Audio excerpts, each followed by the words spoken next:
اللہم صلی علی فاطمۃ و ابیہا و امیہا و بعلیہا و بنیہا و سر المستودع فیہا بعدد ما احاط بعلمک احصاہ کتابک. بس آپ کا جو ایک سوال سے میں تقریر بنا، اسی طرح میں نے یہ سوچا ہے کچھ ایسے سوالات ہوتے ہیں اس میں ہم موضوع تقریر میں بدل دیتے تاکہ اس میں قرآن کچھ آیت بھی آئے اور سوال کا حل بھی ہو اور ہماری اصلاح بھی ہو جائے. سوال کسی نے یہ پوچھا ہے، میں ریپیٹ کروں گی سوال. کسی نے یہ سوال پوچھا ہے کہ ہمیں ہمارے اولاد کی یقیناً شریک حیات شادی کرنا چاہتے ہیں، تو ہمیں کیسے پتا چلے کہ یہ لوگ لڑکا ہے یا لڑکی پریکٹسنگ مسلمان ہے، ان کا خاندان بھی کیسا ہے، وہ خاندان بھی پریکٹسنگ مسلمان ہے وغیرہ. تو اس کے لیے ہمیں کیا تحقیق کرنی چاہیے.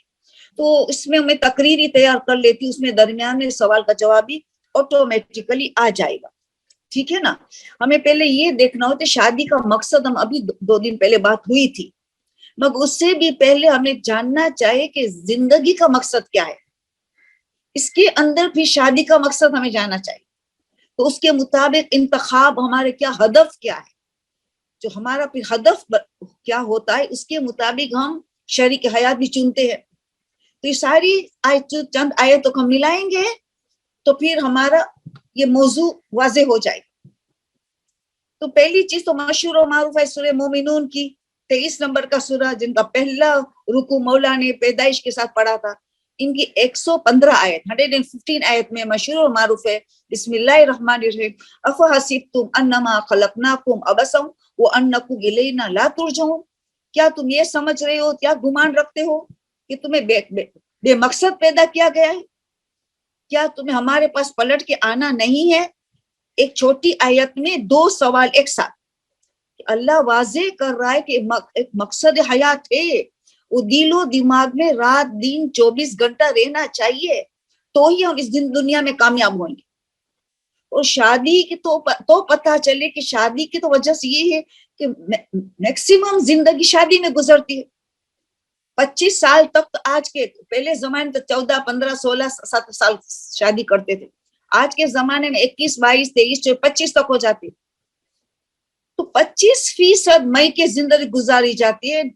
75% زندگی تو سسرال میں گزاری جاتے، شوہر کے ساتھ زندگی گزاری جاتے. تو ان کے لیے کیسی تیاری کرنی چاہیے، ان کا ہدف سمجھنا چاہیے، مقصد سمجھنا چاہیے، جو زندگی کا بڑا جز ہے. شادی میکسیمم زندگی میں مئی کے تو بہت تھوڑی زندگی گزارنی پڑتی ہے، مگر تیاری مئی کیسے ہوتی ہے اس زندگی بنانے کے لیے.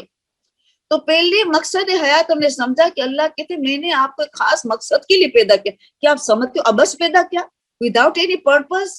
Have I created without any purpose? آپ کو میرے پاس واپس پلٹنا نہیں ہے جہاں پوچھا جائے گا کہ تم نے زندگی کیسے گزاری، جوانی کیسے گزاری وغیرہ، ٹائم کو کیسے گزارا. تو اسی لیے یہ آیت بتاتی کہ مقصد ہے سے بڑی بڑی آیت 2-3 جو مشہور و معروف آپ کو یاد دلایا جائے. جو مشہور و معروف ہے وما خلقت الجن والانس الا لیعبدون، سورہ ذاریہ 51 نمبر کا سورہ 56 نمبر کی آیت. سورہ نمبر 51 سورہ ذاریہ ورس نمبر 56. جو بچہ جانتے ہیں مقصد حیات وما خلقت الجن والانس الا لیعبدون. تو یہ لیعبدون کیا ہے؟ عبادت کے لیے خلق ہے. عبادت کیا ہے؟ یہ بندگی کیا ہے؟ اللہ کے آگے سر تسلیم خم کرنا، جس میں نماز و روزہ بھی شامل ہے، جس میں خوش اخلاق بھی شامل ہے، بد اخلاق سے بچنا بھی شامل ہے، گناہ سے بچنا بھی شامل ہے. یعنی اللہ کے آگے سر تسلیم خم کرنا، یہ ہے بندگی، یہ ہے عبادت جس کے لیے اللہ نے ہمیں خلق کیا ہے. سرنڈر، اللہ کے پاس سرنڈر کر دینا اللہ کو، جو وہ کہے سو کرنا ہے، جسے وہ رو کے رک جانا ہے. یہ عبادت. عبادت اس میں صرف نماز و روزہ نہیں، وہ بھی شامل ہے کہ اللہ کا حکم ہے 70 رکعت نماز پڑھو، اللہ کا حکم ہے ماہ رمضان کو روزہ، اللہ کا حکم ہے خمس دو وغیرہ. تو سب ظاہری عبادت بھی اس کے اندر ہے اور باطنی عبادت کے اندر. جو باطنی عبادت جو خوش اخلاق ہے، جو گناہ سے بچنا، جو باطنی اخلاق ہے، وہ ظاہری عبادتوں کے ذریعے حاصل ہوتا ہے. اللہ کو اصل میں ہمارا خوش اخلاق چاہیے. رسول نے کہ انما بعثت لاتمم مکارم الاخلاق، مجھے نہیں بھیجا گیا مگر اخلاق کو تکمیل پر پہنچانے کے. تو یہ مقصد یہ ہے. اللہ نے قرآن رسول اللہ کی یہی تعریف کی، انک لخلق عظیم، تیرے اخلاق ہائیسٹ مورالٹی، اخلاق کی تعریف کی، نہ عبادت کی نہ علم کی، اخلاق کی، کیونکہ یہ مقصد ہے. مگر یہ ظاہری عبادت کے ذریعے وہاں تک پہنچنا ہے. تو ہمارے معاشرے میں ایک غلط فہمی ابھی تک چل رہی ہے.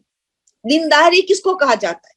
یہ کہیں گے دینداری وہ ہے کہ پہلی صف میں جماعت نماز پڑھتا ہے، دعائے ندبہ نہیں چھوڑتا، دعائے کمیل نہیں چھوڑتا، شب جمعہ وغیرہ جمعہ، وہ جو ہے اذان دیتا ہے، وہ حج زیارت کثرت سے کرتا ہے، عزاداری میں ایکٹیو ہے وغیرہ، ان کو دیندار کہیں. مگر اسلام اس کو دینداری نہیں کہتا ہے. دینداری اس کو کہتا ہے کہ ان ظاہری عبادتوں کے ذریعے باطینی عبادت خوش اخلاق تک پہنچے. دینداری خوش اخلاق ہے. تو کبھی شادی کے لیے ہم معیار دیکھتے کہ نمازی بھی ہے، یہ روزہ بھی رکھتا ہے، یہ تقلید بھی کرتا ہے، خمس بھی دیتا ہے، چلو ہماری بیٹی دے دیتے یا بہو لے لیتے اس گھر سے. بعد میں پتا چلتا ہے کہ نہیں، بد اخلاق. تو ہماری ظاہری چادر جو حجاب جو ہے، ہم نے اندر کی شرم و حیا میں لے جا رہے کہ نامحرم سے کیسے بات کرنا چاہیے، کیسے اٹھنا بیٹھنا ہو چاہے، کتنی شرم و حیا ہے. تو outer garment will lead us to modesty chastity. تو یہ ہے اصل چیز. تو اسی لیے لوگوں نے دینداری کا مطلب غلط لیا ہے. ابھی تو لوگ ماشاءاللہ کافی سمجھنے لگے ہیں، مگر ابھی بھی یہ غلط فہمی ہے.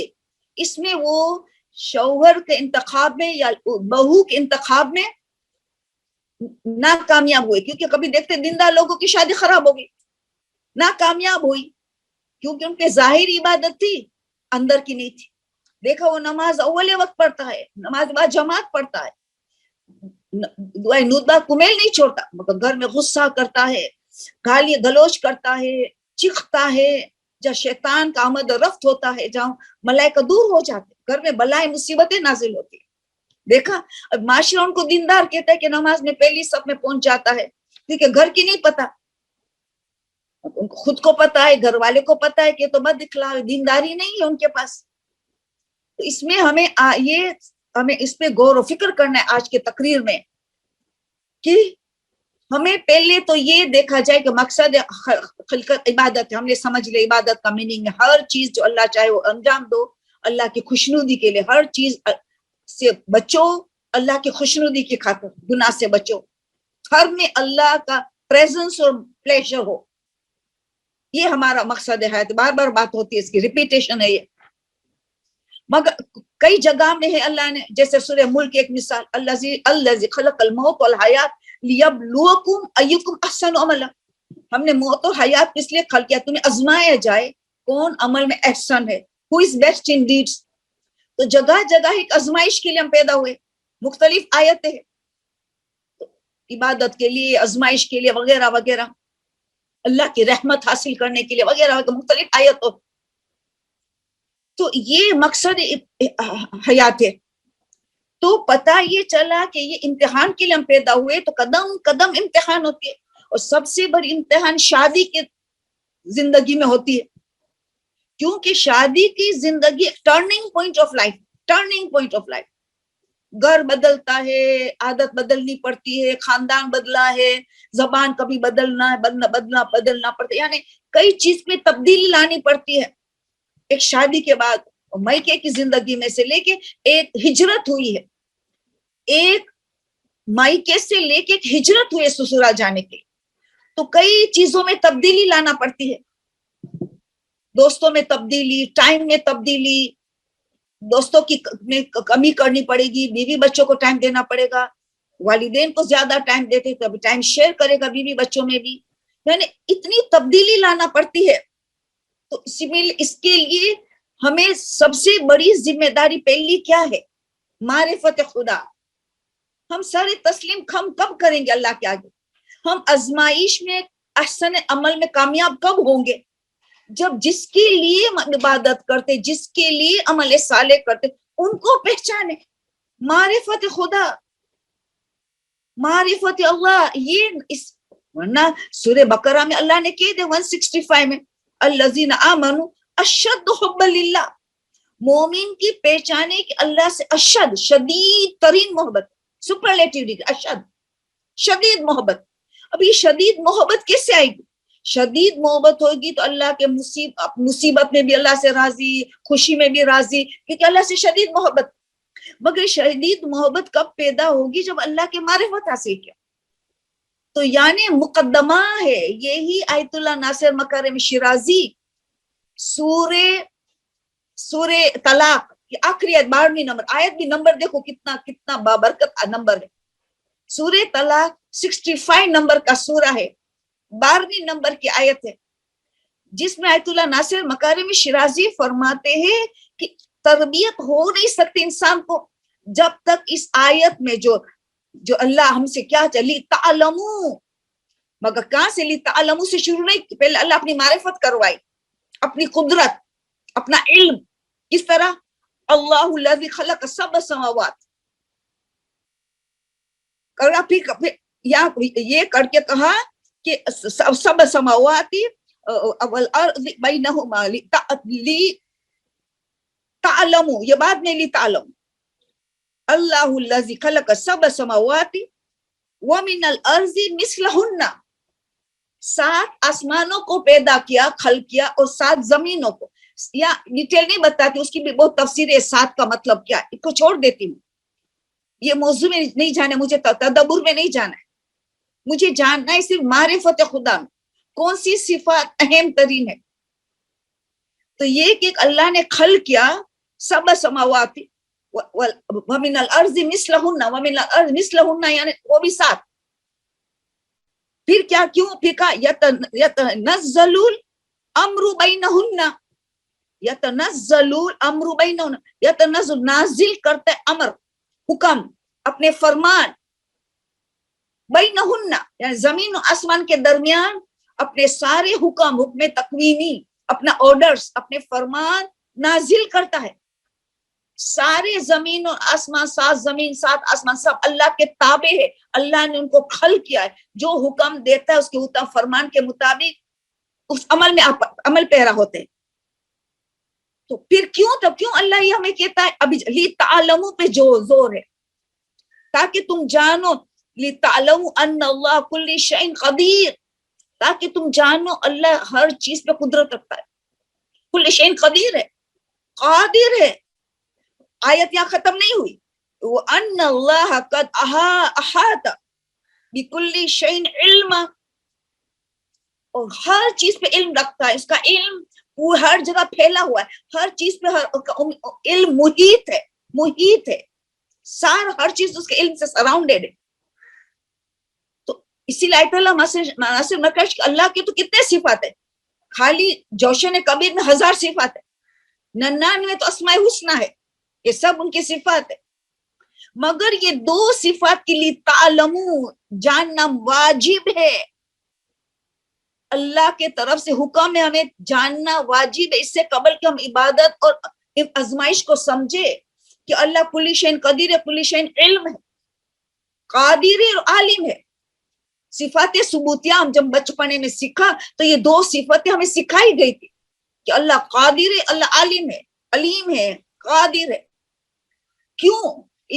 فرماتے آیت اللہ ناصر مکاشم انسان کی تربیت کے لیے صرف اللہ کی 2 صفت کافی، اللہ سے عشق کرنا، اللہ سے محبت کرنا، اللہ کی فرما برداری میں آ جانا، احسن عمل کرنا اللہ کے لیے، عبادت کرنا اللہ کے، سر تسلیم کرنا اللہ کے لیے.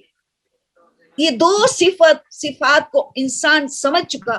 دیکھو ہم نے کہا اللہ قادر، اللہ عالم. اگر میری حاجت پوری نہیں ہوتی تو کیا وہ قدرت نہیں رکھتا میری حاجت پوری کرنے؟ تو مجھے صبر آئے گا. کلی شیء قدیر ہے، تو میری تو چھوٹی چھوٹی حاجت ہے، اللہ کے اکبر ہے، جو اللہ اکبر ہے، کلی شیء قدیر ہے، کلی شیء علیم ہے. تو میری حاجت کی پوری کر تو قدرت رکھتا ہے، کیوں پوری نہیں کرتا؟ کیونکہ کلی شیء علیم ہے، اس کا علم رکھتا ہے کہ میرے لیے چیز فائدہ مند ہے کہ نقصان دہ ہے. تو قادر بھی ہے، عالم بھی ہے. فوراً صبر آ جاتے ہے، مجھے اللہ سے عشق ہے، میرے لیے خیر ہی خیر چاہتا ہے، میرے لیے اچھا ہی چاہتے ہے، کیونکہ وہ علم رکھتا ہے. اور کیونکہ وہ ہر چیز میں قدرت رکھتا ہے تو ہماری حاجت ہے، ہماری بیماری دور کرنے کے لیے، ہمیں بیٹا چاہے تو بیٹا دینے کے لیے، بیٹی دینے کے لیے، جو ہماری حاجت ہے گمراہ کو رائے حق پہ لانے کے لیے ہر چیز کی قدرت رکھتا ہے. مگر ہماری دعا نہیں سنتا ہے، جہاں ہماری کوئی کمی ہے، یا علم ہے ان کا, وہ جانتا ہے کہ ہماری دعا کب قبول کرے. مزید وہ چاہتے ابھی بھی گر گرائے, توبہ استغفار زیادہ کرے, ہم نے غلطی کہاں کی, اس غلطی کی ازالے کے لیے کثرت سے توبہ استغفار, رات دن استغفار. علماء کہتے ہر روز کم سے کم 1000 مرتبہ استغفر اللہ واتوب الیہ. اگر اولاد کی تربیت نے نہ گڑبڑ کر دی, پھر کہا نہیں بلکہ 30,000 ڈیلی, 30,000 نہ کر سکے تو جتنا کر سکے, نہ کر سکے تو آخری میں کہا 1000 ایوری ڈے. 10 تسبیح اپنے کو واجب سمجھ. اور جس نے اولاد کی تربیت غلط کر دی ہے, اللہ میری اولاد راہ حق پہ آ جائے, میری تربیت میں نے گڑبڑ کر دی. وہ امام خمینی کا جملہ, سب سے بڑا نقصان اسلام کو ان مائوں نے, والدین نے پہنچا ہے جنہوں نے اولاد کی غلط تربیت کی. اسلام کو بہت بڑا نقصان آیا. اب اس کا ازالہ کرنے کے لیے جاننا کہ اللہ قادر بھی ہے, علیم بھی ہے. میں تو اچھی چیز مانگتی ہوں, اللہ میرے سے غلطی ہو گئی تربیت میں, تو قادر بھی ہے, تو علیم بھی ہے, میرے بچے کو راہ راست لے کیا. اللہ کے پہلے استغفار تو کرو. جتنی خرابی کر دی, بچے کو دے دیا, غلط تربیت دے دی, استغفار رات دن کرو. 30,000 رات دن میں استغفر اللہ واتوب الیہ. یا تو درود کے ذریعے, درود گناہ کی معافی ہے, درود میں توفیقات کا خزانہ ہے, درود میں توفیقات کا خزانہ ہے. تو توفیقات بڑھتی چلے جائیں گے. اولاد کے نام پہ ہم درود پڑھے, استغفار کرے. 30,000 نہیں تو جتنا ہو, کم سے کم 1000 ڈیلی, تو پھر اللہ اچانک جواب دے دے گا, بچہ راہ حق پہ آ جائے گا ہماری دعا سے, ہماری استغفار سے. کیونکہ اللہ قدرت رکھتا ہے. اللہ کے لیے کیا کوئی چیز کن فیکون کا مالک ہے. تو اسی طرح اللہ کی محبت پیدا ہوگی تو انسان عبادت بھی, بندگی بھی, سر تسلیم کم بھی خوشی سے کرے گا, عشق خدا سے کرے گا. جتنا عشق خدا ہوگا اتنا عشق دین ہوگا, جتنا عشق دین ہوگا اتنی پیروی ہوگی اس دین کی, فرما برداری ہوگی. تو پتہ چلا ہماری سب سے بڑی غلطی ہے معرفت خدا. کم سے کم یہ 2 صفات کو اچھی طرح دل و دماغ میں بٹھائے, انڈرسٹینڈ کرے, تدبر کرے, غور و فکر کرے کہ اللہ قادر, اللہ عالم. تو پھر کیوں میں ناراض ہو جاؤں اللہ سے, میں کیوں میری حاجت پوری نہیں ہوتی ہے, تو میں کیا مسئلہ کی کوئی مسئلہ ہوتی ہے, کیونکہ علم رکھتا ہے. کل شیء قدیر, قدرت رکھتا ہے ہر حاجت پوری کرنے کی. ویئر ایم آئی رانگ, میں میری غلطی کہاں ہے, میں استغفار کس طرح کروں, وغیرہ وغیرہ. یہ ہے. تو پتا چلا سورہ طلاق کی آپ تفسیر میں جائیں گے تو بہت مزہ آئے گا. اس کی کئی آیتوں کا حوالہ بھی دیتے, آیت اللہ ناصر مکارم شوازی, اس آیت کو بھی ریفر کرو ساتھ کے لیے, وغیرہ وغیرہ. تو یہ تو بات ہو گئی کہ ہماری پہلی غلطی کو مقصد حیات ہے, یہ مقدمہ ہے, یہ پری ریکویزٹ آف عبادت اور احسن عمل میں تو ہمیں عمل کرنا ہے صرف خدا کے لیے. قل ان صلاتی و نسکی و محیای و مماتی للہ رب العالمین. میری تمام قربانیاں, میری عبادتیں, میری نماز, میری حیات, میری زندگی سب اللہ کے لیے. یہ سب مقصد ہے, goal of life to be اللہ. تو یہ کب, یہ سب مقصد حیات مگر مقدمات لتعلموا ان اللہ کل شیء قدیر وان اللہ قد احاط بكل شیء علما. سب کے مقدمہ ہے. تو عبادت میں دلچسپی, سر تسلیم کم کرنا تب ہے کہ اللہ کی معرفت حاصل ہوئی. تو آپ پتا چلا کہ سب سے بڑا مقصد حیات معرفت خدا, پھر اطاعت خدا. تو سب دیکھو پری ریکویزٹ ہے, مقدمات ہے, اصل معرفت خدا. اچھا تو بھی ہو گئی. اب شادی کے بعد کے لیے کون سی آیت کو اٹھا رہی ہوں میں, سورہ احزاب.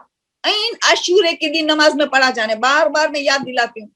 عاشورے کا دین افضل ترین دین ہے ہماری زندگی کو بدلنے کے لیے, ہماری زندگی کی اصلاح کرنے کے لیے, ہماری زندگی میں ہجرت کرنے کے لیے, برا اخلاق سے اچھے اخلاق تک ہجرت کرنے کے لیے.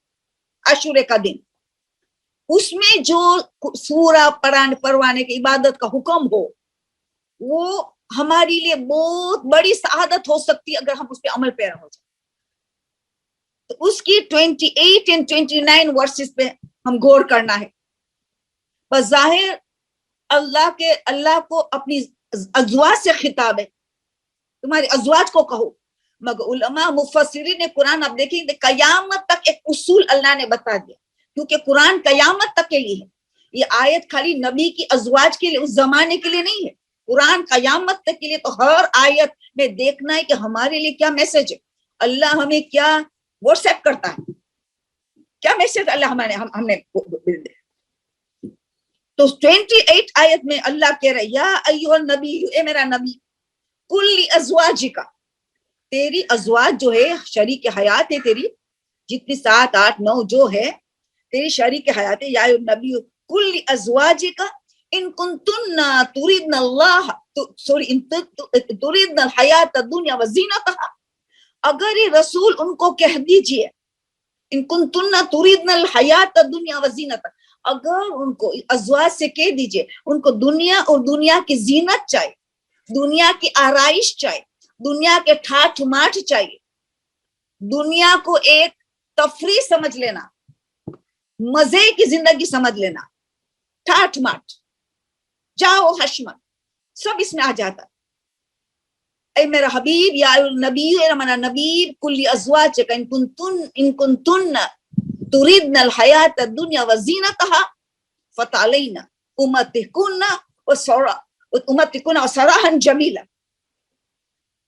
آؤ ان کو بلاؤ، ان کو بولو تو تمہارے ساتھ گزارا نہیں ہو سکے گا، ان کو ہدیہ دے دو اچھی طرح اور جمیل انداز میں خوبصورتی کے ساتھ ان سے رخصت ہو جاؤ، ان کو رخصت کرنا پڑے گا۔ اگر وہ دنیا اور دنیا کی آرائش اور دنیا کے ٹھاٹ ماٹ چاہتی ہے تو رسول کے ساتھ گزارا کرنا ممکن نہیں ہے۔ فتعالین امتعکن وسرحکن سراحا جمیلا۔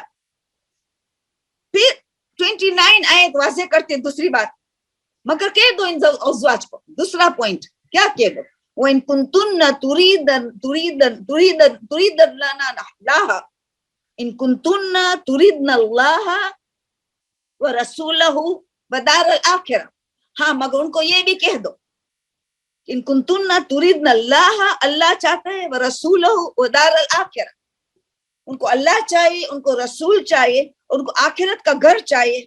فَإِنَّ اللَّهَ أَعْطَى الْمُحْسِنَاتِ مِنْكُنَّ أَجْرًا عَظِيمًا، یہ محسنات ہے، یہ گڈ ڈوئرز ہے، یہ نیکوکار ہے، جنہوں نے اللہ کو چن لیا، رسول کو چنا، دار الآخرہ، آخرت کو گھر کو چن لیا، ایبوڈ آف دی ایئر، جہاں پرماننٹ رہنا ہے، ہم فیہا خالدون۔ اگر ان نے ان کو چنا ہے تو فَإِنَّ اللَّهَ، تو بے شک بے تحقیق اللہ جو ہے، اعد للمحسنات، یہ لوگ محسنات ہیں، منکن اجرا عظیما، ان کے لیے اجر عظیم ہے، خود اللہ کے لیے عظیم اجر، تو کتنا بڑا اجر ہوگا، اجر عظیم ہے ان کے لیے۔ تو پتا چلا کہ یہ آیت قیامت تک ہمیں کہہ رہے کہ تم ہدف زندگی بناؤ، تو پھر تم شریک حیات بھی اس طرح چن لیں گے۔ تمہیں دنیا اور دنیا کی ٹھاٹ ماٹ چاہیے کہ تمہیں آخرت، اللہ، رسول، اور آخرت جہاں رسول ہیں وہاں اہل بیت شامل ہیں۔ تمہیں شہزادی چاہیے، امام زمانہ چاہیے، دار الآخرت چاہیے، تو تمہیں قربانیاں دینی پڑے گی۔ تم محسنات ہو، تم گڈ ڈوورس ہو، تم نیکوکار میں ہو، اور تمہارا اجر عظیم ہوگا۔ اللہ نے تمہارے مہیا کر رکھا ہے، بہت بڑا اجر مہیا کر کے رکھا ہے، من کنہ، تمہارے میں سے۔ دیکھا، ایک ہدف بنانا ہوتا ہے، شادی انسان کی ٹرننگ پوائنٹ ان لائف۔ تو شادی سے پہلے کہ شادی کیوں میں کر رہی ہوں، ہدف کیا ہے؟ کیا لذت تو حاصل کرنے کے لیے شادی ہے؟ کیا کہ کمپنی چاہے شریک ہے، یا کہ معاشرہ کے عمر گزر کے لوگ باتیں کریں گے، والدین کو ٹینشن ہو رہا ہے تو بس شادی کر لو، والدین کو ٹینشن ہے، ان کا ٹینشن ختم کرو۔ معاشرے میں کہتے ابھی تک اس کی کیوں شادی نہیں ہوئی ہے، چلو کر دو، معاشرے کو خوش کرنے کے لیے یا ان کی زبان بند کرنے کے لیے۔ کیا یہ ہو سکتا ہے یہ ہدف؟ کیونکہ شادی کا نتیجہ بھی ایسا ہوگا۔ ہدف ہو اللہ، رسول، اہل بیت، آخرت، تب سب کچھ فوائد ملے گا۔ وہاں سے ہدف جب تک نہیں بنائے زندگی میں، ہماری اہم ترین آیت ہے این سورہ احزاب کہ ہدف بنائے۔ مگر پہلے اب بات کریں کہ آیت کا کب نزول ہے، تم سب جانتے ہو، کامن آیت پھر بھی ریویژن ہے۔ مسئلہ یہ ہے کہ تمہیں یہ جاننا ہے ہمیں کہ آیت کا شان نزول کب ہوا۔ جب چند جنگیں ہونے کے بعد، چند جہاد ہونے کے بعد، جنگ ہونے کے بعد مال غنیمت کثرت سے آنا شروع ہو گئے، مسلمانوں کی جیت ہوتی رہی اور مال غنیمت بہت کثرت سے آنا شروع ہو گئے چند جنگوں کے بعد۔ یا ازواج رسول کو پتا چلا کہ مال غنیمت اتنا زیادہ آ رہا ہے تو انہوں نے فرمائش شروع کر دی. دیکھو عورتوں، شوہر کے پاس بھی فرمائش کرتی رہتی ہے. یہ عورتوں نے رسول سے فرمائش شروع کر دی. کسی ایک نے کہا مجھے کنیز چاہیے مال غنیمت میں سے، مجھے کنیز چاہیے. کسی نے کہا مجھے ایک اچھا سا وہ خیبری کارپیٹ چاہیے. کسی نے کہا مجھے وہ خاص عمدہ لباس چاہیے. ہر ایک نے اپنی اپنی خواہشات بیان کرنا، مجھے وہ چاہیے مجھے وہ چاہیے. رسول نے سب کی بات سنی، کسی کی حاجت پوری نہیں کی. کیونکہ رسول اس طرح فرمائش عورتوں کی پوری کرتے جو کار نبوت کو ہینڈل کرنا ہے. ابھی بھی مسلمانوں کی گھڑی بھی چل رہی ہے، اہل صوفہ میں رہ رہے ہیں، اور عورت کی خواہش شروع ہو جائے فرمائش یہ چاہیے وہ چاہیے مال غنیمت میں سے. رسول حاکم ہے، دے سکتے، ان کا حق ہے، حاکم ہے، دنیاوی اعتبار سے بھی حاکم ہے، دینی اعتبار سے بھی حاکم ہے. مگر نہیں، اللہ کے رسول نے کسی کی فرمائش رسول خاموش ہو. اس کے بعد یہ آیت نازل ہوئی. یہ آیت کا نزول ہوا، شان نزول. اے میرا حبیب، اے میرا نبی، میرا نبی. ازواج کے ان کو دنیا کی ٹھاٹ مار چاہیے کہ اللہ رسول آخرت کی زندگی چاہیے. فیصلہ کر دے، ان کو فیصلہ کر دے. اگر دنیا کی زندگی پسند کر لیا ہے تو ان کو ہدیہ دے دے اور جمیل انداز ان کو رخصت کر دے. اگر آخرت کے انہوں نے چنے اللہ رسول آخرت کے تو وہ محسنات ہے اور ان کے لیے اجر عظیم ہے. دیکھا تو پتہ یہ چلا. اور کیونکہ یہ ام المومنین 6 آیت میں اللہ نے کہہ دیا کہ تمام ازواج رسول ام المومنین مومنات، تمام مومنین مومنات کی ماں ہے. تو ماں تو ایک ماڈل ہوتی ہے رسول کے گھرانے کی، عورت تو بھی ماڈل پوری امت کے لیے. وہ اگر امت کی یہ ہو کہ ایسی خواہش کرے تو پھر امت کو کیسے گائیڈ کریں گے کہ فرمائش نہیں ہونی چاہیے، سادی زندگی گزارنا چاہے اگر رسول کے ازواج میں آنا ہے، زوجہ میں آنا ہے. تو یہ بہت بڑا درس ہے یہاں کہ ہمیں شادی شدہ زندگی میں بھی جتنی سادگی ہوگی اتنی خوشی کی زندگی ہوگی. آپ دیکھو میاں کماتا ہے کماتے کماتے گھر والوں کو ٹائم نہیں دیتا، پیسہ دے دیتا ہے، اس میں کون سی خوشی ہے؟ دوسرا ہے کم کماتا ہے مگر گھر والوں کو ٹائم دیتا ہے. تو یہ خوشی حقیقی کہ ٹائم دیتا ہے، سب مل کے محبت ہے، ساتھ میں کہیں جا رہے ہیں، ساتھ میں کھاتے پیتے ہیں، محبت کی باتیں کرتے ہیں.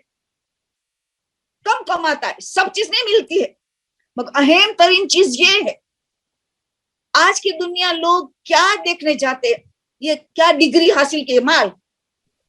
پہلا دیکھو اس کی ڈگری کیا ہے، مال کیا. مجھے تو ویسٹ میں جانا ہے، ویسٹ کا مجھے پروپوز، برٹش پاسپورٹ ہو، یو ایس پاسپورٹ ہو، کینیڈین پاسپورٹ ہو، مجھے شادی وہاں کرنی. اللہ اکبر. دیکھو معیار شادی. جس نے دنیا اور دنیا کی ٹھاٹ ماٹ کو چن لیا ہے تو آپ سوچیں کہ وہ لوگ یہ دیکھیں گے مال کتنا ہے. لڑکا بھی لڑکی کو دیکھے کون سی ڈگری کم کریے تو مجھے مدد کرے کمانے. اور ایسے مردوں کو شرم حیا بھی نہیں، عورتوں کی کمائی پہ ڈیپینڈ کرنا چاہتے کہ وہ بھی آ کے میری مدد کرے، کون سی ڈگری حاصل کرے، کتنا کمانے والی ہے، میری کتنی مدد کریں گے. پھر جسم میں ویرن ٹیئر ہو، گھر تباہ برباد ہو، اولاد کی تربیت میں گڑبڑ آ جائے، نہ خاندان کو ٹائم، نہ صلہ رحم، نہ قوم کی خدمت، بس کماؤ کماؤ رات دن. تو پھر رسول کی حدیث ہمارے سامنے آ گئی. جو مال کی وجہ سے ڈگری آ گئی، مال کی وجہ سے شادی کرتا ہے تو اللہ ان کو ان کے حوالے چھوڑ دیتا ہے، ان کے حوالے چھوڑ دیتا ہے. یعنی اللہ کی رحمت کی نگاہ ہٹ جاتی ان سے، اللہ چھوڑ دیتا ہے ان کا. تو تیری خود کی زندگی تم گزار، میری رحمت کی نگاہ تجھے نہیں ملی. جو مال کی وجہ سے شادی، جو خوبصورتی کی وجہ سے شادی کی، کیا یہ لڑکا ہینسم ہے یا تو یہ لڑکی بہت خوبصورت ہے، دبلی پتلی ماشاءاللہ خوبصورت ہے اس لیے شادی کی، تو اللہ کے رسول فرماتا ہے کہ اس میں ہی قابل نفرت چیزوں کا مشاہدہ کرے گا. کون کے؟ رسول. قابل نفرت چیزوں کا مشاہدہ کرے گا جس نے خوبصورتی یا مال کے لیے شادی کرتا ہے. اور بلکہ رسول نے تیسری حدیث سن، بچوں گٹر میں اگنے والی سبزی سے، لوگ حیران ہو گئے، گٹر میں اگنے والی سبزی سے اپنے آپ کو بچاؤ. یا رسول اس کا مطلب خوبصورت عورت مگر برے خاندان میں پرورش پائی، خاندان برا ہے، بد خاندان میں پرورش پائی، خوبصورت عورت جو بد خاندان میں پرورش پائے، اس کا مطلب گٹر میں اگنے والی سبزیاں سے بچو، اپنے ایسی عورتوں سے بچاؤ اپنے کو۔ آج لڑکا کیا کہتا ہے، مجھے خوبصورتی چاہیے، ڈگری چاہیے، نماز پڑھتی ہو نہ پڑھتی ہو، خوش اخلاق ہو، پھر طلاقیں ہوتی ہے، تو پتہ یہ چلا کہ ایک ہدف ہونا چاہیے کہ ہمیں اولاد کی شادی میں ہمیں آخرت، اللہ، رسول، اہل بیت چاہیے، تو دنیا تو خود مل جائیں گی۔ یہ رسول کی چوتھی حدیث آ گئی، انسان جب دینداری اخلاق سے شادی کرتا ہے تو اس کو اللہ مال بھی دے گا، اللہ اس کو حسن جمال بھی دے گا، خوبصورتی بھی دے گا، آٹومیٹکلی اس کو ملے گا۔ کبھی کئی لڑکیوں کو ہم نے دیکھا ہے کہ شادی سے پہلے ذرا بھی خوبصورت نہیں تھی مگر دیندار تھی، شوہر نے شادی کے بعد ایک دم سے خوبصورتی آ گئی، شادی کے بعد خوبصورتی آ گئی، یہ اللہ وعدہ دے رہا ہے، حدیث رسول۔ تو پتہ یہ چلا کہ جس نے دینداری کے لیے شادی کی تو اللہ اس کو مال بھی دے گا، اس کو خوبصورتی بھی دے گا۔ یا تو ایسے بھی خوبصورتی دیکھنا مستحبات میں، مگر بے شرط کہ پہلے دینداری کو دیکھا، دینداری کو دیکھنے کے بعد پھر خوبصورتی بھی دیکھا، ایجوکیشن کو پھر دیکھا تو بہت صحیح ہے، تو بہت صحیح ہے۔ تو پتہ یہ چلا کہ ہمیں پہلے ہدف بنائے دنیا چاہے کہ آخر۔ آج کے کئی بچوں صرف دنیا چاہے، خوبصورت ہو، دبلی ہو، اور یہ ڈگری اچھی لی ہو، گھر کا کام جانے نہ جانے، باہر سے کھانا ہو تو کوئی حرج نہیں، بچے کی تربیت کریں گی نہیں کریں گی، کوئی مسئلہ نہیں ہوتا، اس خوبصورت ہو، ڈگری ہو، یہ دنیا کا ٹھاٹ ماٹ چاہیے۔ ایک ہوتا ہے اب سورہ نور جو قرآن کا 24واں سورہ ہے، ان کی آیت 26ویں آیت ہے، ان کی 26ویں آیت کیا کہتے ہیں اللہ؟ الخبیثات للخبیثین، خبیث عورت خبیث مرد کے لیے ہے، الخبیثات للخبیثین، خبیث مرد خبیث عورت خبیث مرد کے لیے، پہلے عورت سے شروع کیا، پھر والخبیثون للخبیثات، اور خبیث مردوں جو ہے خبیث عورت کے لیے ہوتا ہے، خبیث عورت خبیث مرد کے لیے، خبیث مرد خبیث عورت۔ الطیبات للطیبین، پاک و پاکیزہ عورت پاکیزہ مرد کے لیے، والطیبون للطیبات، سورہ نور، نورانی آئے سورہ نور میں، پاک و پاکیزہ مرد پاک و پاکیزہ عورت کے لیے ہوتا ہے، ان سے تعلق رکھتا ہے، ان سے شادی کرتا ہے۔ ہاں کچھ پرابلمز ہوتا ہے کہ ہم نے کیا بعد میں گڑبڑ ہو گئی، یہ تو اب دیکھو رسول اللہ نے 2 ایسی شادیاں کی، خبیثات سے کیا، طیب ترین ہائیسٹ گریڈ آف طیبات، طیبون، اور شادی کی خبیثات۔ کیوں؟ اسلام کی مدد کے لیے، یہ اسلام کی ایک مدد کے لیے ایک فلسفی تھا، وہ آپ سنتے ہو مجلسوں میں۔ حضرت نوح کی زوجہ، حضرت لوط کی زوجہ، سورہ تحریم میں اتنا عظیم طیب و طاہر شوہر، اولو العزم نوح، رسول حضرت لوط، اور خبیث خیانت کی خبیثات تھی دونوں کی زوجہ۔ اس طرح ہسٹری میں بھی دوسرے انبیاء کے لیے، حضرت ہود کے لیے طیب تھا، خبیثات تھی، عورت خبیث نکلی، وہ پاک و پاکیزہ نبی تھے۔ امام حسن کو دیکھو کیسے معصوم عصمت اکبر پنجتن میں موجود امام، اور دیکھو زہر کس نے دیا، 9 امام کو کس نے زہر دیا؟ تو خبیثات سے شادی ہوئی۔ اس میں کوئی مصلحت ہوتی ہے جن کو پہلے سے پتا ہوتا کہ یہ کیا ہونے والا ہے، مگر اسلام کے مصلحت میں ان کو کرنی پڑتی ہے۔ اسی طرح عام مومن بھی اچھی طرح تحقیق کی مگر بے دین نکل آیا، بے دین بھی جو اللہ کو نہیں سمجھتا، جو اللہ کی نماز نہیں پڑھتا، جو اللہ، تو بیوی کو کیسے جانے گا؟ جو عورت نماز کی توجہ نہیں دیتے تو وہ شوہر کا حق کیسے رکھیں گے؟ تو دیکھنا چاہیے کہ ظاہری عبادت بھی ہو، اور تلاش کرنا چاہیے جہاں آفس میں کام کرتا ہے، دوستوں کے درمیان پوچھنا چاہیے کہ واجب ہے، صحیح بتائے، ان کے اکیلے ماں باپ کو، بس کسی کو نہیں، تو غیبت ہو جائے گی۔ جو ان کے رشتہ بھیجنا ہے، جو رشتہ آیا ہے، بس ان کے ساتھ میں کام کرنے والے، کاروبار میں نوکری ساتھ میں کرنے والے، دوستوں سے بہت جلدی پہچانا جاتا ہے۔ تو تحقیق کرنی چاہیے، اٹھنا بیٹھنا گھسالہ ہے، بہت غصہ والا ہے, شارٹ ٹیمپر ہے, انانیت کا مسئلہ ہے, عورتوں کو کمتر سمجھتا ہے. ہم لوگ بڑھتا رہے, جو پرانے زمانے میں تھا عورت کو کمتر سمجھ کے تو ان پہ غصہ کرنا, یہ کرنا. تو یہ پتہ اس طرح تلاش کرنی پڑتی ہے. تو طیب کے ساتھ شادی کرے, خبیث سے. ابو لہب نے ام جمیلہ سے, سورہ لہب, دونوں خبیثات و خبیثون, دونوں خبیث, قرآن میں سب کا ذکر ہے. اور طیب ترین جس کی کوئی مثال نہیں, مولا علی, بی بی فاطمہ, بی بی خدیجہ, رسول خدا. تو اسی طرح کئی اماموں کی ازواج پاکوں پاکیزہ تھی, جن کے نسل سے امام پیدا ہوئے, معصوم امام. مگر اماموں بھی نے ایسے زوجات سے شادی کی جن کو ان کو بھی تکلیف پہنچی ہے. مصلیحت تھی, اللہ کی مصلیحت. تو پتہ یہ چلا, ان سب باتوں سے آج پتہ یہ چلا کہ ہمیں انتخاب بہت احتیاط سے کرنا ہے. شادی جلدی کر لینی, کیونکہ شادی جو ہے روحانیت کے ساتھ نسبت رکھتی ہے. شادی کو روحانیت, اسپرچولیٹی ہے.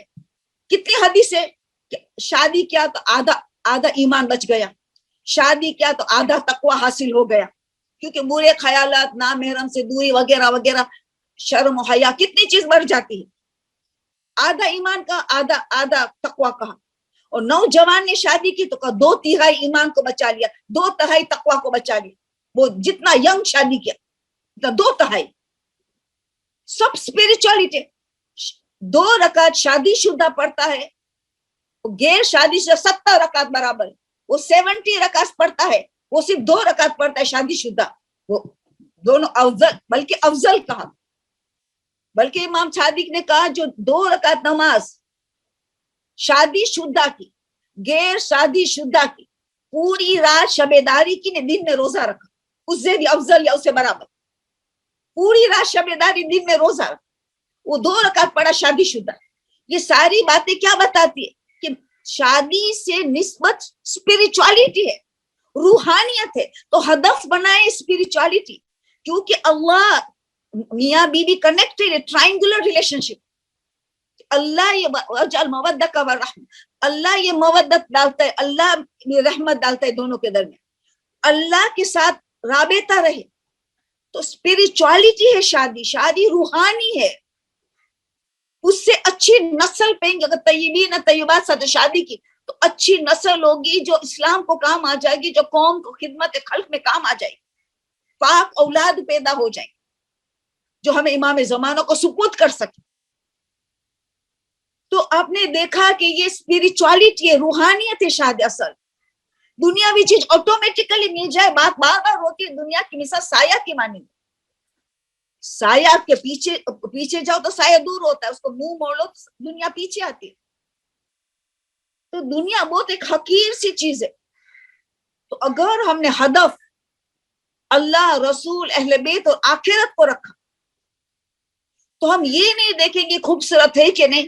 خوبصورت آج کل کینسر کے مریض ہو گئے, خوبصورت چلے گئے, بال چلا گیا, خوبصورت چلے گئے. خوبصورتی کا کیا بھروسہ, آج کل نہیں. اتنی دبلی پڑتی تھی, ایک بچہ پیدا کیا موٹی ہو گئی, دبلی چاہے. ایک بچہ پیدا کیسی بڑی موٹی ہو گئی. کہاں گئی تمہاری دبلی, تمہیں دبلی چاہیے تھی نا. تو پتہ یہ چلا کہ یہ چیزیں نہیں پرماننٹ رہنے والی نہیں, کب چلے جائے.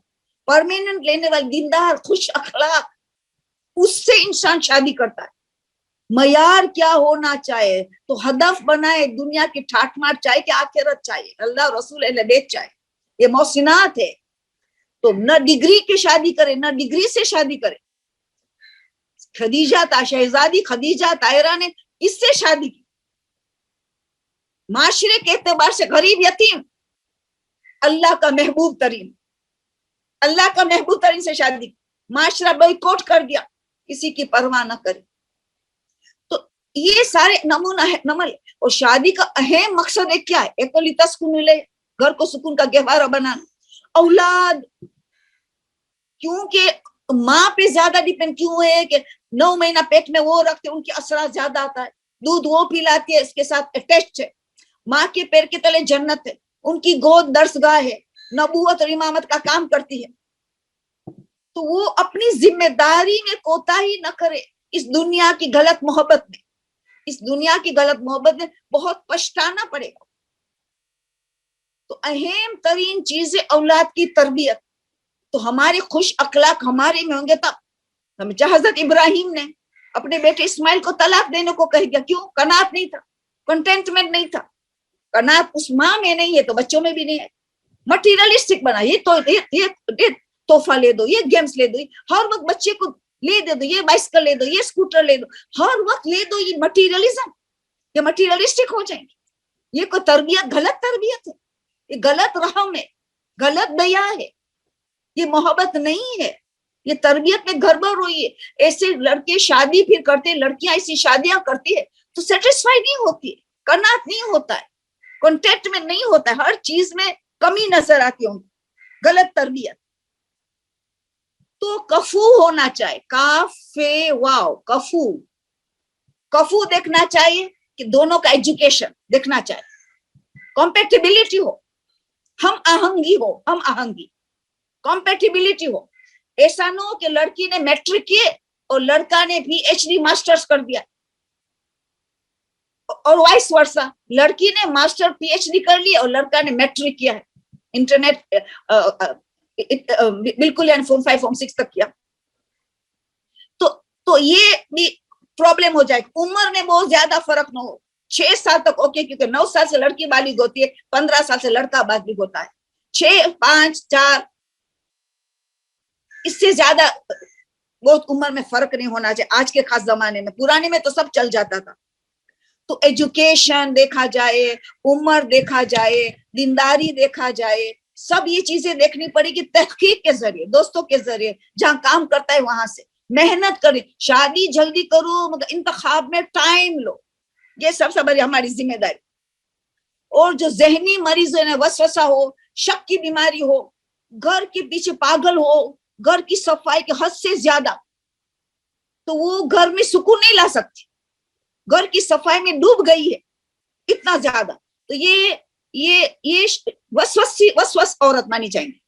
شک والی, شک ہو, نجیس پاک کا شک, یہ نجیس, تو غسل جنابت بھی گھنٹہ بیٹھے ہی باتھ روم میں, کیا کہاں شادی چلے گی. تو یہ بھی تلاش کرنا چاہیے کہ وسوسہ کی بیماری نہ ہو, شک کی مزاج نہ ہو. یہ طلاق ہو کے رہتی ہے, طلاق ہو کے رہتی ہے. ابھی دیکھو قرآن نے سورہ احزاب میں, اگین سورہ احزاب, عاشورے کے دن زید اور زینب کی بات کر رہا ہے. دونوں بہترین تھے مگر طلاق ہوئی. رسول نے خود زید کی ایڈاپٹیڈ سن کی خود نے تربیت کی, خود رسول نے تربیت کی, اعلیٰ اخلاق. زینب رسول کی کزن تھی, اس کا بھی اخلاق بہت اچھے تھے. دونوں دیندار تھے مگر طلاق کیوں ہوئی؟ دونوں کے اخلاق میں فرق تھا, اخلاق کے معیار میں فرق تھا. تو اخلاق کے اعتبار سے بہت بڑا ڈیفرنس ہو گیا, حالانکہ دونوں اپنی اپنی جگہ اخلاق والے تھے. تو رسول نے بہت سمجھایا مگر آخر نہیں ہو سکا تو طلاق ہو گئی. پھر رسول نے زینب سے شادی کی, کیونکہ رسول نے یہ شادی کروائی, اللہ کا حکم آیا کہ زینب سے شادی کر. کیوں؟ تاکہ وہ منہ سے منہ بنایا بیٹا کو, اس کی بہو کو بھی بہو محرم سمجھتے تھے, زینب کو محرم سمجھتے تھے, کیونکہ ایڈاپٹیڈ سن سے شادی کی نا. تو رسول نے کیسے شادی کی؟ ان کے بیٹے, تو یہ بیٹا بنایا گیا تھا, بیٹا سچا سگا بیٹا نہیں تھا. سگا بیٹے کی وائف بہو وہ محرم ہوتی ہے. تو یہ چیز بھی ختم کرنا تھا, اللہ کا حکم تھا کہ یہ چیز بھی ختم کرنا ہے کہ جو منہ بولا بیٹے کو بھی حقیقی بیٹا سمجھتے تھے. پردہ بردہ کچھ نہیں ہوتا تھا, پتا چلے نہیں پردہ کرنا پڑے گا, محرم کو نہ محرم کو. وہاں دیکھو کبھی یہ ایکسپشنل ہوتا ہے, کبھی آپ نے سنا زلفا اور جبیر, جوبیر الگ الگ پروننسیشن ہے, جوبیر.